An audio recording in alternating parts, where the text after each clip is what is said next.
ओम नमः शिवाय। हिंदू धर्म में सावन के महीने को अति पवित्र माना जाता है। सावन मास भगवान शिव को अति प्रिय है और ये महीना संपूर्ण रूप से शिव जी की आराधना के रूप में भी विश्व विख्यात है। इस दिन शिव पूजा के समय सावन सोमवार व्रत कथा का पाठ अवश्य करना चाहिए या उसका श्रवण करना चाहिए। ऐसा करने से व्रत का पुण्य फल प्राप्त होता है और महत्व भी पता चलता है। आइए जानते हैं सावन सोमवार व्रत कथा के बारे में।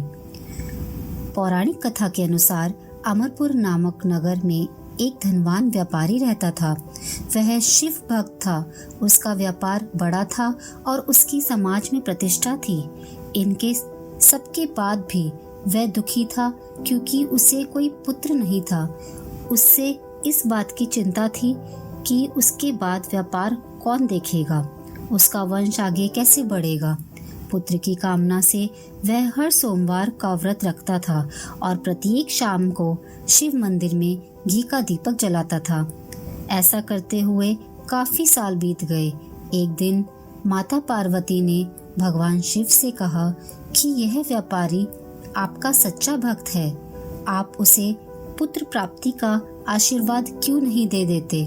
शिव जी ने कहा कि हर व्यक्ति को उसके कर्मों के अनुसार ही फल प्राप्त होता है।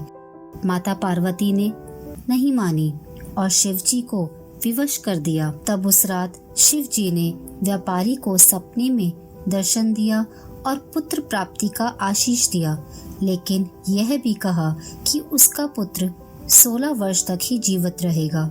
अगली सुबह व्यापारी का परिवार बहुत खुश था, लेकिन पुत्र के अल्पायु होने से दुखी भी था।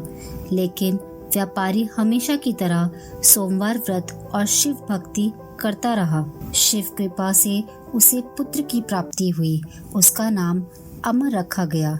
12 साल की उम्र में उसे पढ़ने के लिए अपने मामा दीपचंद के साथ काशी भेज दिया गया।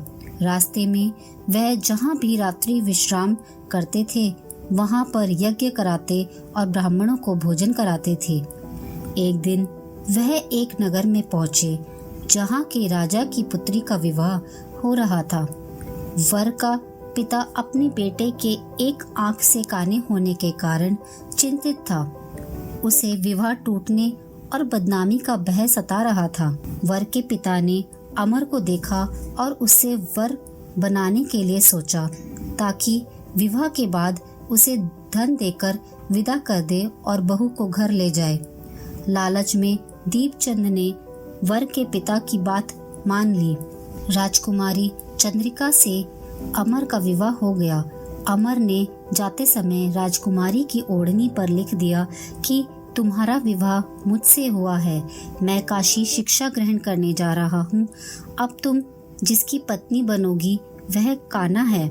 यह जानकर राजकुमारी ने ससुराल जाने से इनकार कर दिया। दूसरी ओर अमर काशी में शिक्षा ग्रहण करने लगा। 16 वर्ष पूरे होने के समय अमर ने एक यज्ञ कराया।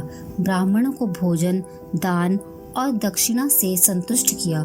फिर शिव इच्छा अनुसार रात्रि के समय अमर के प्राण निकल गए। अमर की मृत्यु की बात जानकर उसका मामा रोने लगा। आसपास के लोग एकत्र हो गए। भगवान शिव और पार्वती वहां से जा रहे थे। माता पार्वती ने दीपचंद के रोने की आवाज सुनी और शिव जी से कहा कि इसका कष्ट दूर कर दीजिए। भगवान शिव ने माता पार्वती से कहा कि यह उसी व्यापारी का पुत्र है जो अल्पायु था। इसकी आयु पूरी हो गई है। पार्वती जी ने कहा कि आप इसे प्राण लौटा दें, अन्यथा इसके माँ बाप रो रो कर अपनी जान दे देंगे। माता पार्वती के बार बार आग्रह करने पर भगवान शिव ने अमर को फिर से जीवित कर दिया। शिक्षा समाप्ति के बाद अमर मामा के साथ राजकुमारी के नगर में पहुंचा और वहां पर यज्ञ का आयोजन कराया। राजा ने अमर को पहचान लिया। राजा उसे घर ले गया और सेवा सत्कार के बाद पुत्री के साथ विदा कर दिया। अमर जब घर पहुंचा तो उसे जीवित देखकर व्यापारी का परिवार खुश हो गया।